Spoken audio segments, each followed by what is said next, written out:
It was a cold, foggy evening. The wind carried the smell of rain and river water. Streetlights flickered weakly on the long bridge that crossed the dark stream below. Most people in town were already home by that time, closing their shops and locking their doors. The bridge was quiet, except for the sound of water moving far beneath and the distant hum of a car engine approaching slowly. An elderly man parked his car near the edge of the bridge. He was well-dressed, wearing a long brown coat and gloves. His hands trembled a little as he leaned on his cane and stepped out. His name was known to everyone in town. He was a man who had built his wealth honestly and had used it to help others. Some called him lucky, others called him blessed, but most just called him good-hearted. He had donated money to rebuild the old library, paid for hospital beds, and quietly helped families in need without asking for anything in return. He looked over the bridge railing and watched the fog roll across the water. It was one of his favorite places, quiet, calm, and away from noise. But tonight he wasn't here to enjoy the view. He was waiting for someone. The sound of another car broke the silence. Headlights appeared in the fog, growing brighter as they came closer. The car stopped beside him and a man stepped out. He was much younger, maybe in his early 30s. His steps were quick and his expression tight, as if he was holding something heavy inside. He didn't say hello. He just walked straight to the railing and stood beside the old man. They stood side by side for a moment, both staring at the dark water below. "You came," the older man said quietly. "I didn't have a choice," the younger one replied. His voice sounded bitter. "You always have a choice," the old man said. "That's what I taught you years ago." The younger man gave a short laugh that didn't sound happy. "Choice? You think I had a choice when everything I worked for fell apart?" "You could have asked for help," the older man said softly. "I would have helped you again." "I already did," the younger one snapped. "And you said no," the old man sighed. "Because I didn't want to make the same mistake twice. I gave you more than enough to start over and you lost it all in gambling and bad deals. You didn't listen." The younger man turned to face him, his jaw tight. "I came here for one reason," he said. "To make things right." The old man looked confused. "Right? You can still make it right, but not like this. You need to take responsibility." The younger man's voice shook. "I'm already too deep. You don't understand. I owe people money. Dangerous people. If I don't pay them soon, I'm done." "Then let me talk to them," the old man offered. "We can find a way." "There's no way," the younger man shouted. His voice echoed across the empty bridge. "You're the reason I'm here. You're the reason they're after me. You gave me just enough to fail." The old man looked hurt. "That's not true," he said gently. "You're angry, but I never wanted you to fail. I wanted you to learn. Everything I gave you was meant to build your future." The younger man's breathing grew faster. He took a step closer. "You don't get it, do you? You sit in your big house thinking money solves everything. But it doesn't, it ruins people. You ruined me." The old man shook his head slowly. "No one ruined you. You made your own choices. I only tried to guide you." For a moment, neither of them spoke. The fog moved around them, wrapping the bridge like a blanket. The river sounded louder now, the wind colder. Far away, unseen by both men, a small figure stood near the other end of the bridge. A little boy no older than 8 was walking home after playing near the riverbank. He had taken a shortcut across the bridge, kicking small stones along the way. But when he saw 2 men arguing, he stopped and hid behind the metal railing. He was too scared to move, but too curious to leave. Back near the cars, the younger man took a step closer to the old man. "I asked you for one last chance," he said. "You turned your back on me." "I didn't turn my back," the old man said calmly. "I told you to stop gambling, to stop chasing quick money. But you didn't want advice. You wanted a bailout." The younger man clenched his fists. His eyes were full of anger and desperation. "You think you're so perfect," he said through his teeth. "You think helping people gives you the right to judge them." "I don't judge you," the old man replied. "I only wish you would see the truth." The younger man suddenly grabbed the old man's arm. "The truth is," he said in a low, shaky voice, "I can't walk away empty-handed tonight." The old man's eyes widened slightly. "What do you mean?" The younger man's grip tightened. "You have cash in your car, don't you? You always carry some. Give it to me." "That won't solve your problem," the old man said firmly. "And you know it. I said give it to me." The younger man shouted again. The old man tried to pull his arm away. Listen to me, this isn't the way. But before he could finish, the younger man pushed him. It was a quick, impulsive shove born out of frustration. The old man stumbled backward, his cane slipping from his hand. His foot hit the edge of the bridge. He tried to grab the railing, but his fingers missed. For a brief second, their eyes met, one filled with shock, the other with horror. Then there was only the sound of a splash. The young man froze. The sound of the water below seemed endless. His chest rose and fell rapidly as he stared at the empty space where the old man had been standing. His hands trembled. He didn't mean for it to happen, or maybe he did, but he didn't want it to end this way. He stepped closer to the railing and looked down. The fog was too thick. The river below was dark, silent again. Nothing moved. He whispered to himself, no one saw. No one saw anything. He looked around, scanning the bridge, the road, the parked cars. There was no one in sight. His mind raced. He wiped his hands on his jacket, picked up the old man's cane and threw it into the water. Then he walked to his car, opened the door with shaky hands and drove away, the red taillights fading into the fog. But he was wrong. The boy was still there, hiding behind the railing at the far end. His small hands gripped the cold metal, his heart beating fast. He had seen everything, the argument, the push, the fall. He didn't understand everything they said, but he knew what he saw was bad. Very bad. He waited until the car disappeared completely before he came out. The fog felt heavier now. The boy walked slowly toward the spot where it happened. The old man's hat was lying near the edge of the bridge. He picked it up carefully, his little hands trembling. He looked down at the dark water, whispering softly, "Mister?" No answer came back. Only the soft sound of the river and the distant cry of an owl. He dropped the hat back on the ground and ran home as fast as he could. At home, his mother was setting the table for dinner. When she saw him running in, out of breath and pale, she asked, "Where have you been?" "I told you not to go near the bridge after dark." The boy tried to speak but couldn't find the words. His mind replayed what he had just seen. He nodded quickly, pretending everything was fine. His mother sighed and went back to her cooking. The boy went to his room, sat on his bed and stared at his hands. They were still shaking. That night he couldn't sleep. Every time he closed his eyes, he saw the old man's face, the fear in his eyes, and the way he fell backward into the darkness. He pulled his blanket over his head, but the sound of the splash echoed in his mind again and again. The next morning, the town woke up to the news. Fishermen had found a body caught in the river weeds near the dam. The police were already at the bridge, taking pictures, marking tire tracks, and talking to passers-by. People gathered nearby, whispering in shock. The story spread fast. An old man had fallen from the bridge. Some said it was an accident. Others said it didn't feel right. The little boy watched from afar, standing behind his mother as she talked to neighbors. He didn't say a word. He just kept staring at the bridge in the distance, the place where the fog still hovered like a secret that refused to leave. As for the young man, he woke up that morning with heavy eyes. He told himself it was an accident. He told himself the old man slipped. He told himself lies until they almost sounded true, but deep down he knew what he had done. He kept seeing that moment again, the shove, the fear, the silence. He poured himself a glass of water, but his hands were shaking so badly that he dropped it. He tried to act normal. He went to work, greeted people, even sent a message to the old man's phone pretending to be worried. But when he heard the news that the body had been found, his stomach turned. He went to the bathroom and threw up. It wasn't supposed to go this far. He didn't plan to kill anyone. He just wanted money. He just wanted a way out. But now there was no way out. Far away, the little boy stood by his window that evening, watching the same bridge through the mist. He whispered to himself, "I saw it happen." He didn't know what to do or who to tell. He just knew something inside him had changed forever. And while the town mourned the loss of their kind old man, the only person who truly knew what had happened that night was too afraid to speak. The next few days in town felt heavy. The news about the old man's death spread quickly, and almost everyone had something to say about it. Some people believed it was a terrible accident.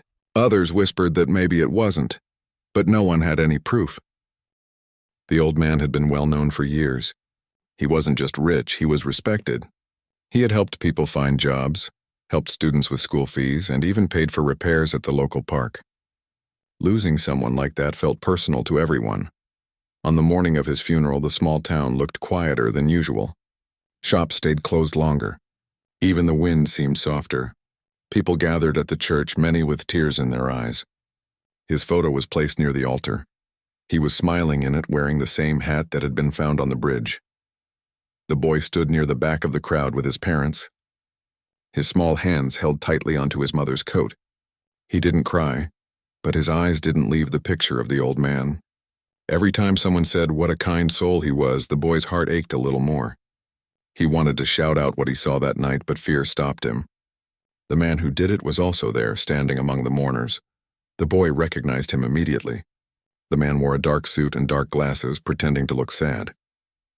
His face was calm, but his hands kept moving, adjusting his tie, touching his chin, wiping imaginary dust off his sleeve. The boy noticed everything. He tried to hide behind his mother, hoping the man wouldn't see him. When the ceremony ended, people stepped outside, speaking quietly.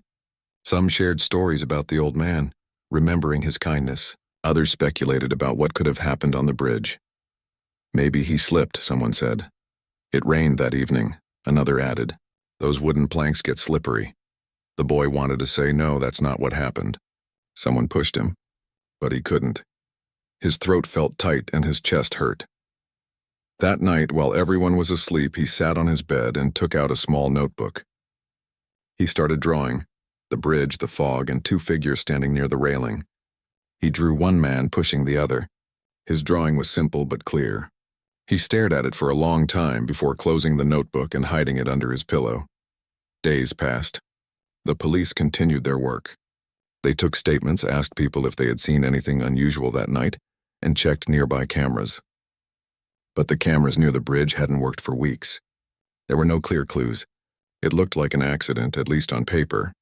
Meanwhile, the man who had pushed the old millionaire tried to live as if nothing had happened. He went to work, greeted people, even spoke kindly about the dead man when asked. But inside, he was falling apart. Every night he dreamed of the bridge. He would wake up sweating, hearing the splash over and over again in his mind. He began drinking more than usual. At first, just a glass or two to calm his nerves. Then it became more frequent. He avoided driving past the bridge. He even changed his route to work so he wouldn't have to see it.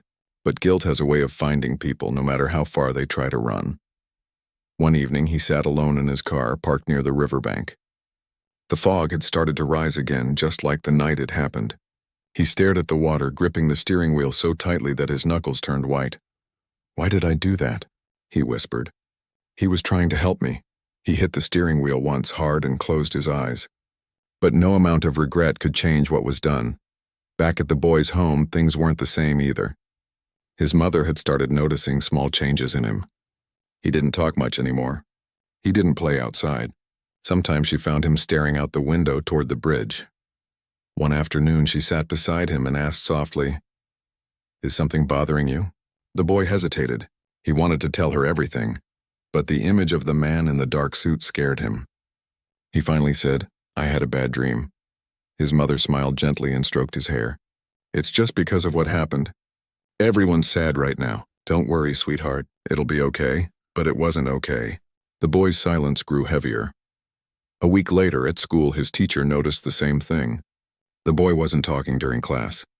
He didn't laugh when others did. He just sat quietly, lost in thought. When she walked past his desk, she saw a drawing sticking out from his notebook, the same one he had made at home. She pulled it out gently. "What's this?" she asked kindly. The boy froze. He didn't know what to say. "This looks like the bridge," she continued, "and two people on it. Did you draw this from a story?" He looked down at his shoes. His voice was so soft she barely heard it. "No, I saw it," the teacher blinked. "You saw it?" The boy nodded slowly. "That night, I saw someone push him." The teacher's face changed. She bent down to his level, speaking softly. "Can you tell me who you saw?" The boy looked around the classroom, afraid someone might hear. He whispered, "I don't know his name, but I've seen him before. He came to the funeral."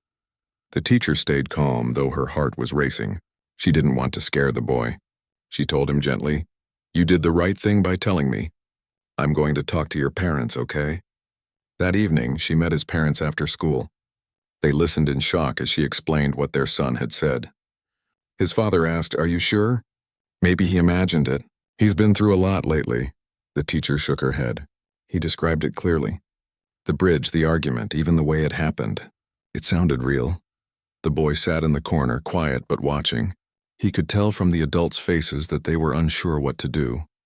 That night, his parents asked him again, this time gently but seriously.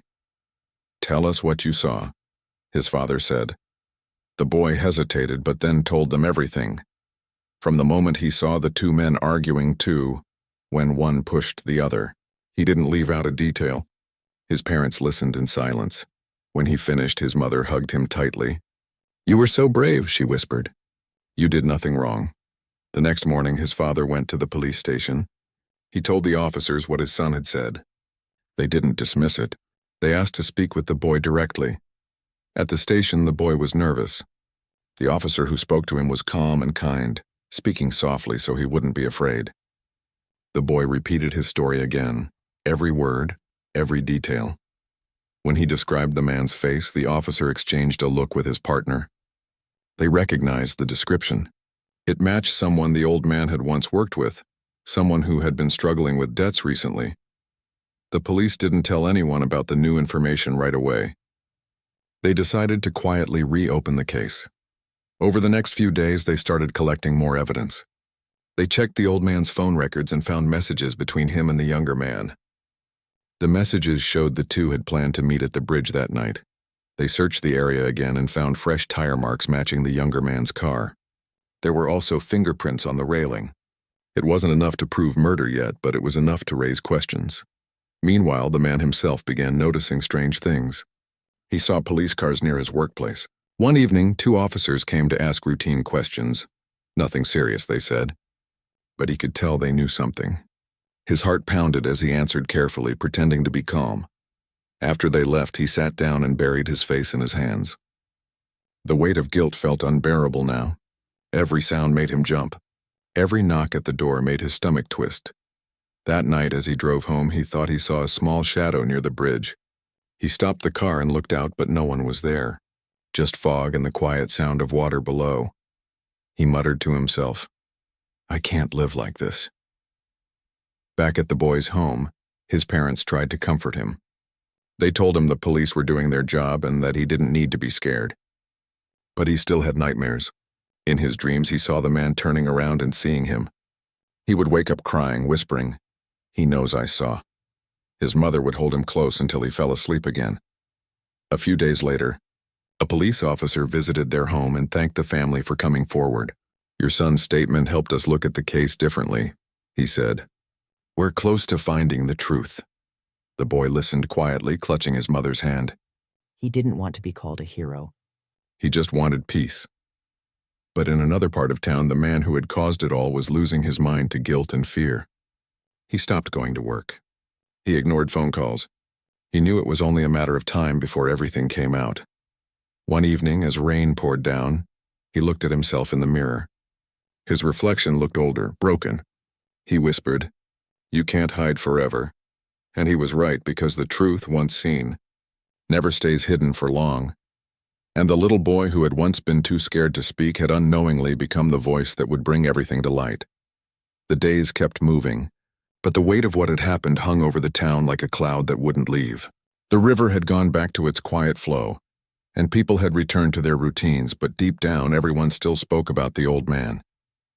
His picture was still hanging at the shop near the bakery, with flowers placed below it. For the boy, life had not gone back to normal. He went to school, ate his meals, did his homework, but something inside him had changed. He no longer laughed as freely as before. When he walked home, he always looked around, checking if someone was following him. He didn't tell anyone, but he kept having that same dream. The moment on the bridge, the shove, and the splash. The police had reopened the investigation quietly. They didn't announce it in public. Only a few officers knew about the new witness on the boy. They didn't want to put him in danger or make people start talking. But in a small town, secrets have a way of slipping through cracks.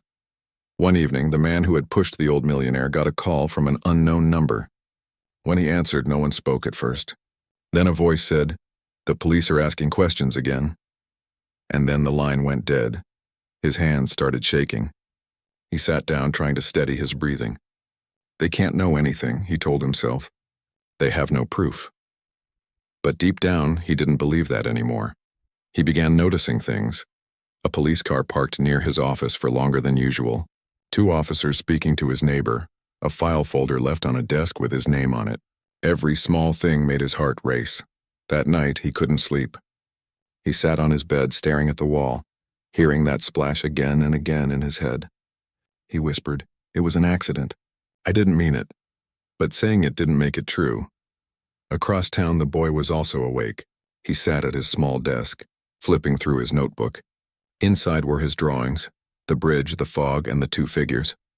He turned to the last page where he had written a few words in uneven handwriting. I saw him push.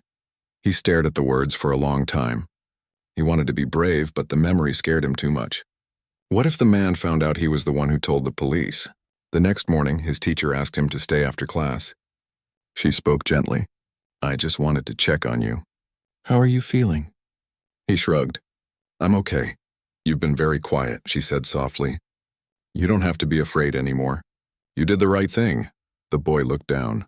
"What if he finds out?" The teacher paused. "The police won't let that happen. They're making sure you're safe." He nodded, but his heart still pounded. That afternoon, on his way home, the boy noticed a car parked near the corner. The window was half open and he thought he saw someone inside looking at him. He quickened his pace. His house wasn't far, but those few steps felt endless. When he reached his front gate, he turned back. The car was still there, but then it started slowly driving away. He ran inside and locked the door. His mother noticed his pale face and asked what was wrong. He didn't tell her. He didn't want to worry her more. Later that night, the same car drove past their street again. The engine was quiet, almost like it was trying not to be noticed. The man inside looked toward the boy's window but didn't stop. He just drove slowly, watching. He had begun to suspect. The officer's sudden interest, the way one of them had mentioned a young witness, the whispers in the town. It all pointed to one thing.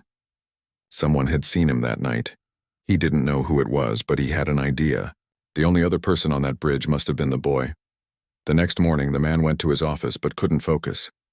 His mind was filled with fear and anger. He muttered under his breath, "That kid. He saw me." He paced around the room. What if he talks again? What if he remembers more? He tried to convince himself that maybe the police wouldn't believe a child completely. But he also knew that small details could ruin everything. Meanwhile, the investigators were quietly collecting proof. They found out that the old man had sent a message to the younger man the same night saying, "Meet me at the bridge. We need to talk." They traced the man's car tires, matching them to the prints found on the bridge road. Bit by bit, the story was coming together. The lead detective visited the boy's house again. The boy sat in the living room, nervous but brave. The detective asked a few more questions. What color the man's car was, what clothes he wore, what time it happened. The boy answered each one carefully. His mother sat beside him, holding his hand. When they finished, the detective smiled kindly and said, "You've helped more than you know. You're very brave." After they left, his mother hugged him tightly. "You see? It's almost over now. Everything will be okay." But that night, someone knocked on their door. It was late and the streets were quiet. His father opened the door and found an envelope on the ground. No one was there. Inside the envelope was a single piece of paper with 6 words written in block letters. "Tell him to keep his mouth shut." His father's face turned pale. He looked around, but the street was empty. They called the police immediately. Officers came within minutes, checked the street, and stayed outside their house for hours. The family was moved to a relative's home for a few days just to be safe. The boy couldn't sleep that night. He kept thinking about the man's face, how angry he had looked during the argument on the bridge. Now that same face haunted his dreams. Meanwhile, the man was falling apart. He felt like every wall was closing in on him. His friends noticed he looked tired and distracted. His coworker said he was drinking too much. He started talking to himself, whispering, "It wasn't supposed to go this way." One evening, he went to the bridge again. The fog was thick, just like before. He stood there, staring at the dark water below. "I didn't mean to do it," he said quietly. "I just wanted him to listen." His voice cracked as he spoke. He closed his eyes and saw the boy's face in his mind. Small, frightened, watching from a distance. He knew then that the truth would catch him soon. Back in town, rumors started spreading again. People noticed police cars outside his house. Someone had seen officers taking files from his office. Another said they saw him arguing with detectives near the town hall. By now, the boy's story had reached a few trusted people in town. His name wasn't mentioned, but everyone knew the truth. The old man didn't fall. He was pushed.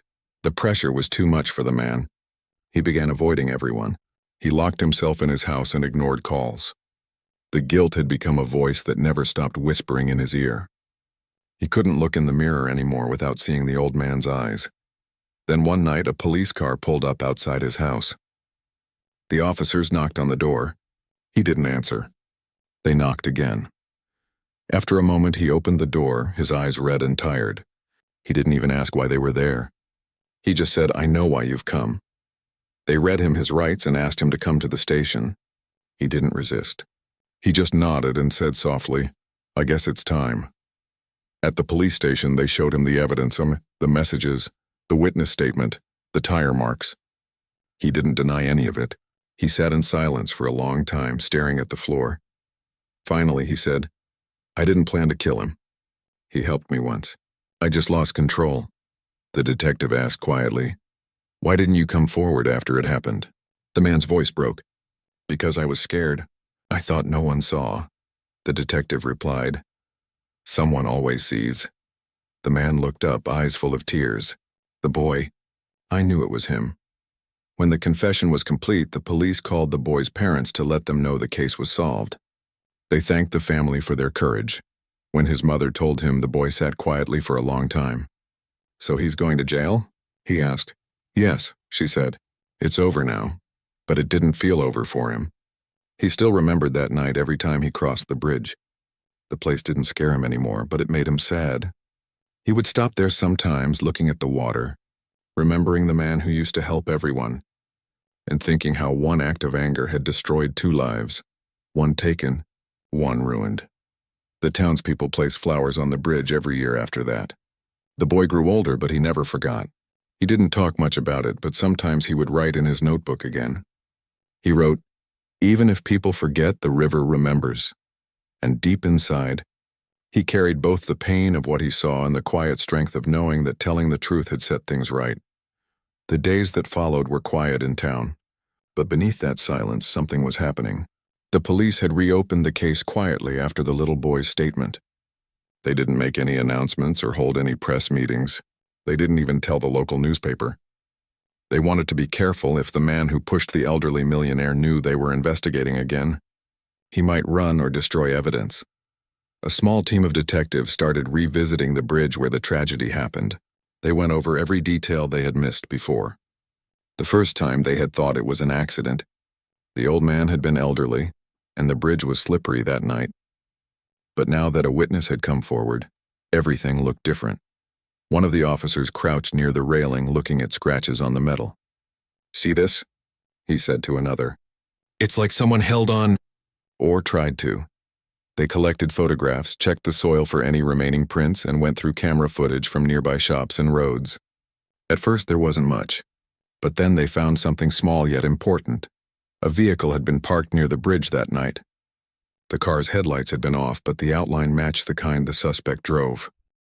They took note of it, but didn't confront him yet. They needed more.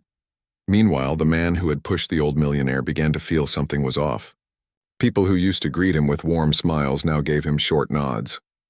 Conversations in the town seemed to stop when he entered the grocery store. Maybe it was just his guilt playing tricks, but it made him uneasy. He noticed a police car driving past his house more often. He told himself it was just routine, but deep down he knew something wasn't right. One evening, as he sat at his kitchen table, he heard a sound outside, a soft thud. When he went to check, he found a piece of paper folded and slipped under his door. It had no name, no address, just a few words written in rough handwriting. "Someone saw what you did." His heart started to race. He looked around, trying to see who might have left it, but there was no one. The street was empty, the night calm. He tore the note in half and threw it away, but the words kept echoing in his mind. He barely slept that night. Every sound from outside made him jump. Every shadow felt like someone watching him. He started drinking more, pacing the floor until dawn. The next morning, the police arrived at his workplace under the pretense of asking questions for the investigation. They didn't accuse him directly. Instead, they asked if he had spoken to the elderly millionaire recently, if he knew why the man had gone to the bridge that night. He gave quick answers, pretending to be surprised, but his voice shook slightly. One of the detectives noticed. Later that day, the officers spoke with the old man's lawyer and found a document that added another layer to the case. The old millionaire had been planning to change his will. He wanted to remove one of the people he had helped financially years ago. The same man they were now quietly watching. It made sense now. The younger man had a reason to confront him that night. Maybe it wasn't planned to turn deadly, but it happened. The police slowly began to gather everything: the financial records, the witness statement from the boy, the car sighting near the bridge, and the scratch marks on the railing. They wanted one final piece before they moved forward. A confession or something undeniable. Meanwhile, the boy who had been the silent witness felt both relieved and scared. Relieved because he had finally told the truth, but scared because he knew the man he saw that night still walked freely. His parents tried to comfort him, keeping things normal. But sometimes he still woke up in the middle of the night sweating, hearing the sound of the splash in his mind. The police kept his name secret, protecting him from any attention. They said he was safe and they would handle the rest. A few days later, the man who committed the crime decided to visit the bridge again, as if drawn back by his guilt. He stood there at the same spot where everything had gone wrong. The sound of water below seemed louder than before. The cold wind brushed against his face. He whispered to himself, "It was an accident." He slipped. "I didn't mean to." But even as he said it, his hands trembled. He knew it wasn't true. He had pushed. He had lost control. And now it was catching up to him. A car pulled up quietly behind him.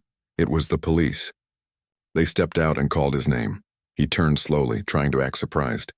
"Officers, what are you doing here?" "We'd like you to come with us," one of them said gently. "We just have a few more questions." He nodded nervously, trying to smile. "Of course. Anything I can do to help." They took him to the station. It wasn't an arrest yet, but it was close. Inside the small room, he sat at the table, tapping his fingers, looking at the wall clock. The detective across from him laid out a few photographs: the bridge, the tire marks, and the old man's watch that had been found near the edge. "Do you recognize this?" The detective asked. He hesitated. "That's his watch, isn't it?" "I read about it." The officer nodded slowly. "Yes, the thing is, it has fingerprints, yours." The man froze. For a second, he didn't know what to say.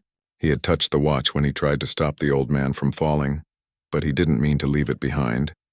Or maybe he had dropped it without realizing.